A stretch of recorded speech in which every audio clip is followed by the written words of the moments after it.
McBride was an all-star for the 5th time in her career as Boston goes backdoor to Hull, working on Williams. Hull gets it to go, and a foul.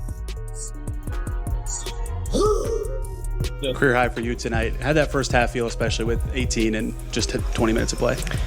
I mean, it obviously feels good, I think, for me, just playing with confidence.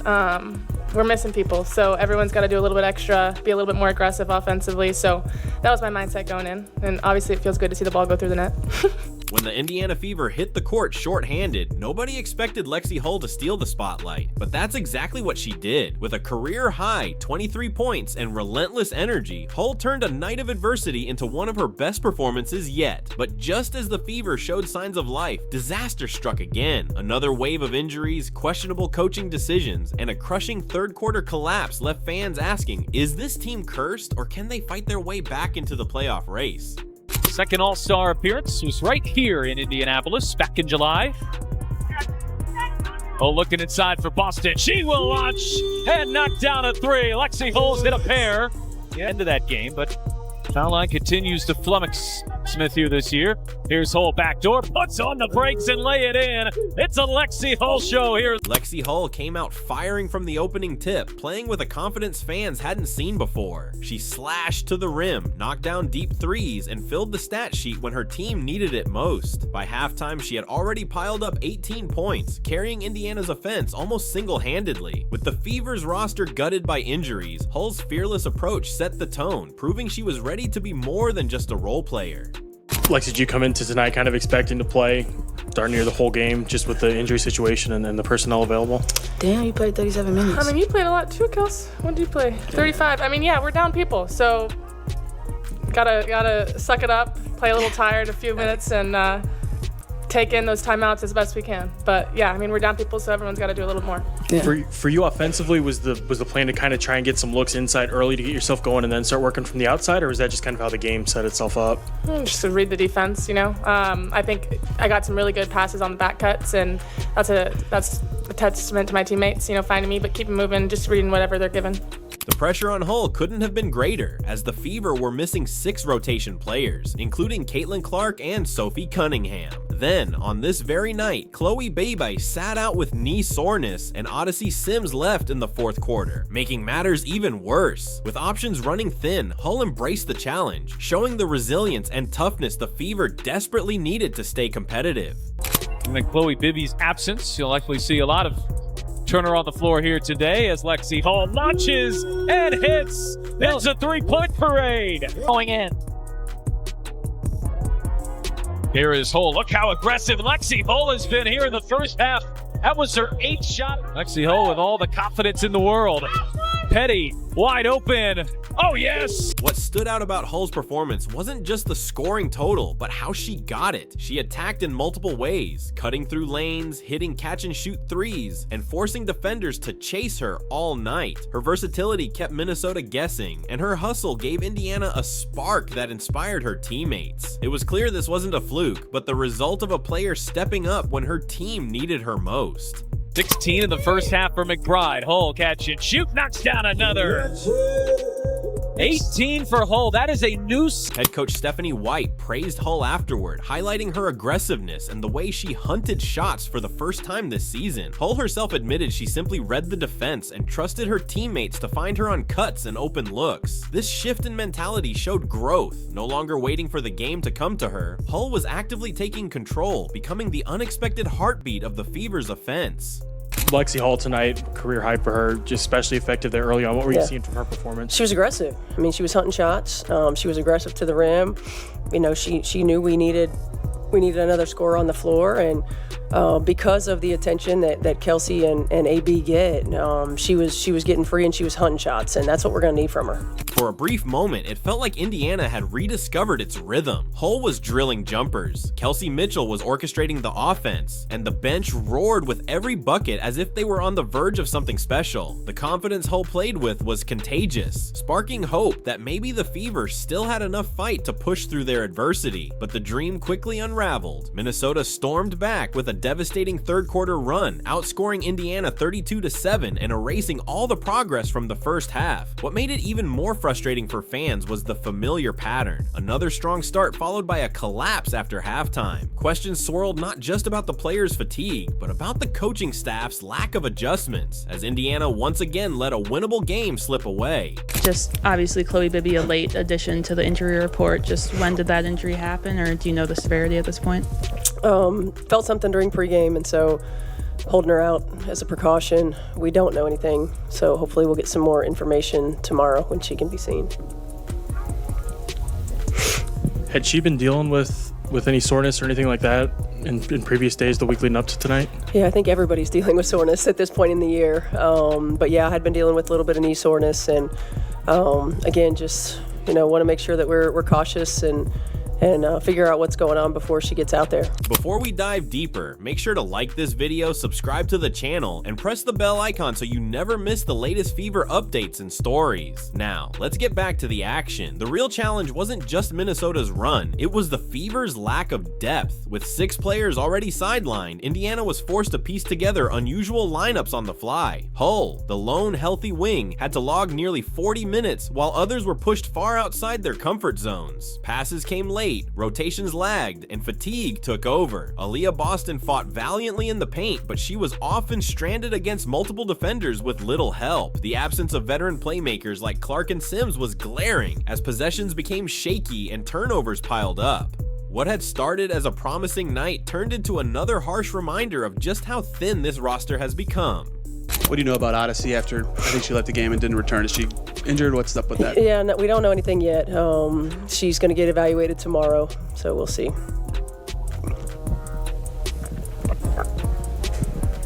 With regards to Odyssey, do you have any ideas of what it was she tweaked? Was it a groin or any? I have no idea. I just heard her say I need a sub, and so I got Shay up there. Kelsey Mitchell once again proved why she's the engine of this team. She erupted for 27 points, dished out 5 assists, and knocked down 5 of 7 from beyond the arc, forcing Minnesota to account for her every possession. What made the night even more special was the tribute from her teammates, who wore custom MVP Kelsey shirts pre-game to honor her leadership and impact. Mitchell admitted afterward how much that gesture meant, saying it reminded her of her value to the team. On the court, she backed it up with relentless scoring and playmaking, refusing to let the Fever fold despite mounting pressure. Her ability to steady the offense alongside Hull's hot hand gave Indiana flashes of what they could be if fully healthy. In a season plagued by uncertainty, Mitchell's consistency and heart continue to stand out as a bright spot. Still think you want to play Lexie 40 minutes. How can you handle the wing without Chloe tonight? Yeah, I mean, we're gonna have to do it by committee. Bree Turner can guard 5 positions, so she'll be out there defensively. We've got to try to manipulate lineups a little bit more to figure out who we can stretch the floor with. So probably on the floor at the same time as Didi in a lot of things that we do. But again, if it's not going to be space in the floor in the half court, we've got to be able to get our defense to create some offensive transition opportunities. That doesn't always have to be steals for scores, but we've got to get missed shots that allow us to get out, run out, and try to create some things in transition. While Hull and Mitchell carried much of the load, Aaliyah Boston remained a steady presence inside. She tallied 15 points and 6 rebounds, providing balance when the offense grew stagnant. Though some critics pointed out her defense lacked the dominance expected from an all-star, her ability to grind through heavy minutes gave Indiana a fighting chance. The real surprise, however, came from newcomer Shea Petty. Signed on a hardship contract, Petty had barely practiced with the team, yet delivered 10 points, hitting 3 of her 4 threes with confidence. Coach Stephanie White praised her aggressiveness, even as her inexperience in running the offense was clear. These contributions showed flashes of potential, but the question remains, can these role players consistently step up, or was this just a one-night spark? What do you think? Should Hull, Petty, or another Fever player get more minutes moving forward? Comment below and join the discussion. Oh my goodness, I was taken back. It was fun. It was funny. I was very humbled. I was grateful for my group. I love the people I play with, and to know that they would go out their way to make something like that happen for me, it means a lot more than people know, because I have been here the longest. I have, everything that people talk about, I have been, and to know that my teammates kind of like see me as, I have value somewhere, and I feel like they make me feel like, I'm important to them and vice versa. And so that value means everything to me. And anybody knows me, I'm a loyal type person. And so I'm going to forever look at them like forever friends after something like that. Despite the individual highlights, the cracks in Indiana's foundation couldn't be hidden. The third quarter collapse exposed everything: fatigue, lack of depth, and miscommunication. Minnesota spread the floor, attacked straight line drives, and dominated the offensive glass, while Indiana's rotations came late again and again. Boston was left stranded under the rim, often facing 2 or 3 defenders without proper help. Meanwhile, the Fever's offense unraveled into rushed jumpers and sloppy turnovers. Fans grew increasingly frustrated, pointing out this wasn't the first time a halftime lead had disappeared under coach Stephanie White. The pattern has been all too familiar this season: strong first halves, followed by a complete breakdown after opponents adjust. Whether it's because of the injuries or because of poor game management, Indiana's inability to maintain focus has become one of their most dangerous flaws. But she has managed everything so well, and not only are the players resilient, but she's been resilient. And so too is Kelsey Mitchell, who knocks down in transition. Austin and Carlton collide. No whistle either way. Mitchell fires away. Coach Stephanie White didn't dodge responsibility when asked about the collapse. She admitted there were breakdowns in defensive coverage and turnovers that swung momentum, but also emphasized the challenges of integrating 2 new point guards mid-season with barely any practice time. That lack of chemistry was clear as possessions broke down and ball movement stalled. White explained that while championship-level teams maintain attention to detail for all 40 minutes, her Fever are still learning how to do that. Still, fans are losing patience, pointing out that the same problem, halftime adjustments, has haunted the team all year. They see opponents dictating the second half while Indiana struggles to counter. Injuries are a huge factor, yes, but the fact that these breakdowns repeat game after game makes the coaching staff a bigger target for criticism. Only in first place in the league. The only team that has already clinched a spot in the playoffs, assuming there's others. And McBride just reads it and eats it up. Mitchell launches and knocks down a 3. It's Mitchell's 4th. Even with all the setbacks, the Fever showed flashes of resilience that kept fans from completely losing hope.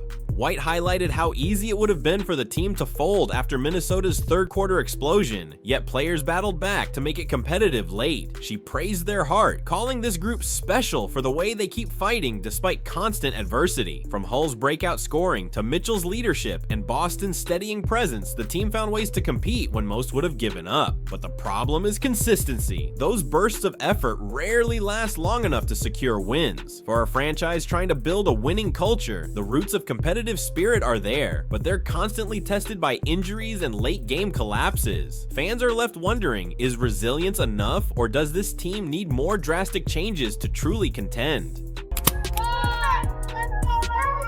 Here's Boston backing her way inside, spins, fades, fires, and hits.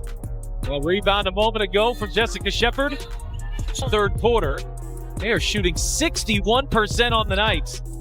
Boston pulls down the offensive rebound, and Indiana. The playoff picture only adds more urgency to Indiana's struggles. Sitting in 6th place, the Fever are just half a game ahead of 7th and barely a game and a half clear of 9th. Every loss chips away at their fragile cushion, and with so many players sidelined, the margin for error is almost gone. Lexie Hull's career night gave fans a glimpse of what the future could look like, but one performance won't erase the bigger issues. The team's survival depends on whether Mitchell, Boston, Hull, and unexpected contributors like Petty can sustain this level against top-tier opponents. And with another matchup against Minnesota looming, the stakes are higher than ever. Here's a question for you. Do you think Indiana's collapse is more about injuries exposing their depth, or is it really a failure of coaching adjustments? Drop your thoughts in the comments below. Mitchell in the second half and that overtime. Well, we know she can heat it up. Oh, Petty shaking off Carrington, and she hits her first shot with the Fever. It's a corner 3, and Indiana's opened up 4 for 5 from a 3-point. Fever on the night are shooting 69%. Look at Turner running the floor like a guard. Kick out Petty. Oh, yeah! Hull's hot hand. Lexie Hull's rise couldn't have come at a better time for Indiana. For much of her young career, she's been labeled as a role player, someone who fills minutes but doesn't take command of games. This performance flipped that narrative. She wasn't just making shots, she was dictating the flow, setting the tone, and giving her teammates confidence. Fans finally saw what Hull could be if given a bigger role, and her 23-point outburst might mark the turning point in how she's utilized moving forward. For a roster desperate for secondary scoring behind Mitchell and Boston, Hull proves she can be that option. The only question is whether this was a one-off performance fueled by necessity, or if she's ready to consistently shoulder more responsibility. Either way, her aggressive mindset has opened the door for the Fever to reimagine how she fits into their long-term plans. Mitchell slicing through, handoff Boston, who lays it in. Kelsey Mitchell has to make decisions right now. The field, they're 9 of 21 from the three-point line. Boston spins inside, and she's got back-to-back buckets. Shea Petty's sudden impact also sparked conversation among fans and analysts. Signed on a short-term hardship deal, she walked into the game with little preparation and still managed to hit 3 of 4 threes, finishing with 10 points. Her quick release and willingness to take open shots gave Indiana an immediate boost, but her inexperience showed in other areas, running the offense smoothly, controlling tempo, and directing teammates in critical possessions. Still, considering she barely knew the system, her performance was impressive and encouraging. If the Fever keeps suffering injuries, Petty could find herself with a much larger role than anyone anticipated. The big takeaway was simple. She may not be the long-term answer at point guard, but her spark was exactly what Indiana needed in the moment. Sometimes it's not about perfection, it's about stepping in, competing hard, and keeping hope alive. Both Hull and McBride are slow to get up on the other end. It's 4-on-4, 2 more for Boston.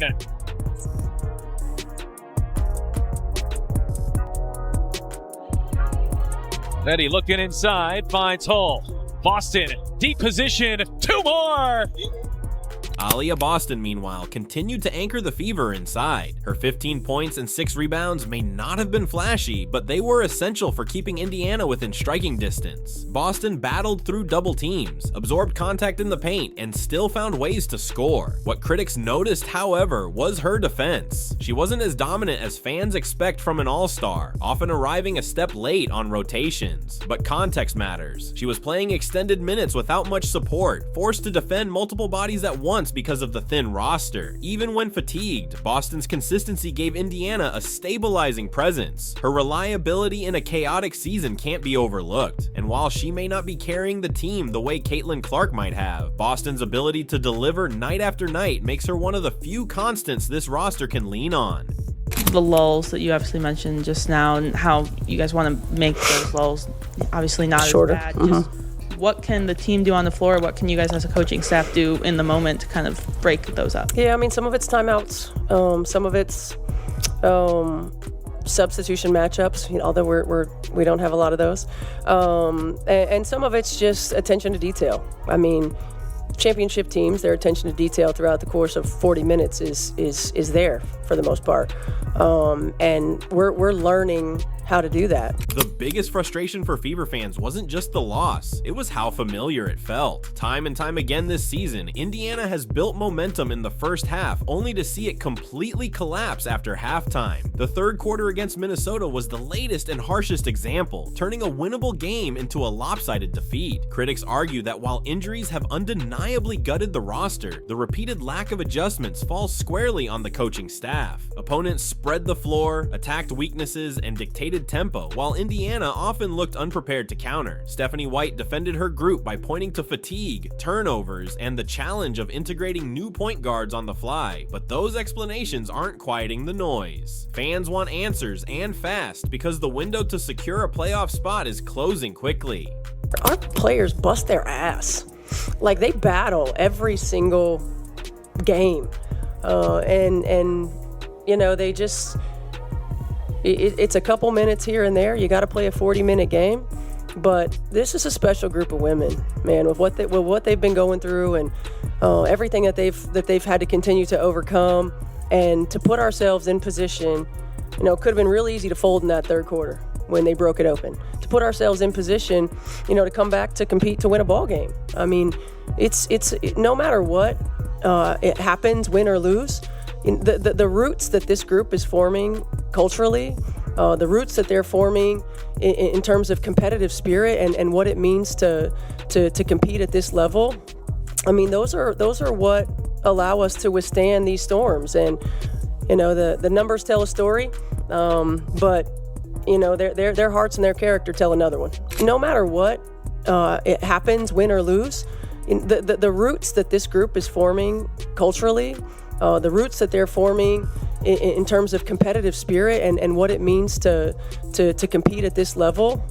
I mean, those are what allow us to withstand these storms. And the numbers tell a story, but their hearts and their character tell another one. Lexie Hull's career night was more than just numbers on a box score. It was a glimpse of what the Fever could be if health and consistency were ever on their side. Alongside Kelsey Mitchell's leadership and Boston's steady presence, Hull's aggressiveness gave fans hope that Indiana has pieces worth building around. But the bigger picture can't be ignored. 6 injured players, constant lineup changes, and third quarter collapses have left the Fever's playoff hopes hanging by a thread. The next few games will define whether this season ends as a fight against adversity or another year of missed opportunities. What do you think? Will Hull's breakout spark a late season push, or are the Fever too battered to survive the playoff race? Let us know in the comments, and don't forget to like this video, subscribe, and hit the bell icon so you never miss a breakdown like this.